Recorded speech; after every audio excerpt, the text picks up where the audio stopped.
بسم اللہ الرحمن الرحیم۔ السلام علیکم۔ ایک نہایت امیر شخص جس کے پاس دولت اتنی تھی کہ اس سے دنیا کی کوئی بھی چیز خرید سکتا تھا، مگر اس کے ساتھ ایک مسئلہ تھا، اور وہ مسئلہ اس کی آنکھوں میں رہنے والا شدید درد تھا۔ اس نے کئی ڈاکٹر کو چیک کروایا اور اس کا مسلسل علاج بھی چل رہا تھا، مگر اس سے کوئی فائدہ نہیں ہوا۔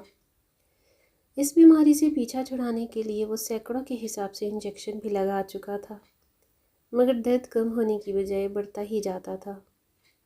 ڈاکٹروں نے تھک ہار کر اسے جواب دے دیا تھا۔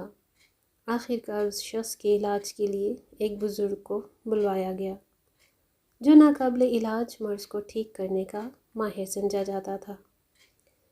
اس بزرگ نے پہلے تو اس آدمی کی بیماری کو سمجھا، اور پھر اسے سمجھانے کے انداز میں بولا، کچھ عرصہ تک آپ صرف گلابی رنگ اور گلابی اشیاء کو ہی دیکھنا ہے، اور کوشش کرنی ہے کہ اس رنگ کے علاوہ کسی اور رنگ پر اس کی نظر نہ جائے، اور گلابی رنگ کے ڈبے منگوائیں، اور ان کو ہدایت کی کہ جن جن اشیاء پر ان کی نظر پڑنے کے امکانات زیادہ ہیں انہیں گلابی رنگ کا پینٹ کر دیا جائے۔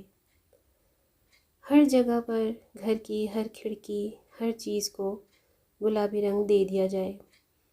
کچھ ہی دنوں میں گھر کی ہر چیز، کرسیاں، میز، دروازے، کھڑکیاں اور باقی اشیاء جن پر رنگ کیا جا سکتا تھا، سب کے سب گلابی ہو چکے تھے۔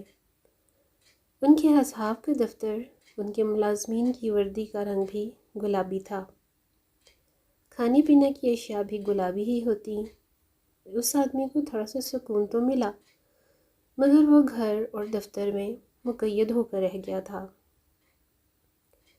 نہ وہ گھر سے باہر جا سکتا تھا، اور نہ ہی دروازے اور کھڑکیوں سے باہر جا سکتا تھا۔ وہ شخص بیزار سا ہونے لگا تھا۔ اس نے دوبارہ اس عالم کو بلا لیا۔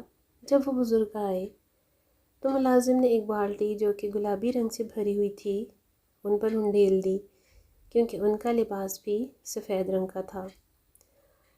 گلابی رنگ اس کو بھی دے دیا گیا تو بزرگ نے دیکھا کہ اس آدمی کی کھڑکی اور ہر چیز کو گلابی رنگ دیا گیا تھا، یہاں تک کہ ملازم بھی گلابی رنگ کی وردی ہی پہنے ہوئے تھے۔ انہوں نے جب یہ سب دیکھا تو مسکراتے ہوئے کہنے لگے، اس سب جھگڑے میں پڑنے کی بجائے اگر آپ اپنی تکلیف کے مطابق اپنی آنکھوں کے لیے چشمے کا بندوبست کر لیتے تو سب سے زیادہ مناسب ہوتا۔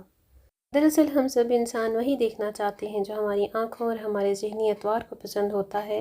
ہم یہ نہیں دیکھنا چاہتے کہ ہم اپنے ماحول کو نہیں ڈھال سکتے، لیکن ماحول کے مطابق خود کو کسی بھی انداز میں ڈھال سکتے ہیں۔ اسی بات کو دیکھتے ہوئے ہم خود سے اپنے مسائل حل کر سکتے ہیں، لیکن دنیا کو اپنی مرضی کے مطابق نہیں ڈھال سکتے۔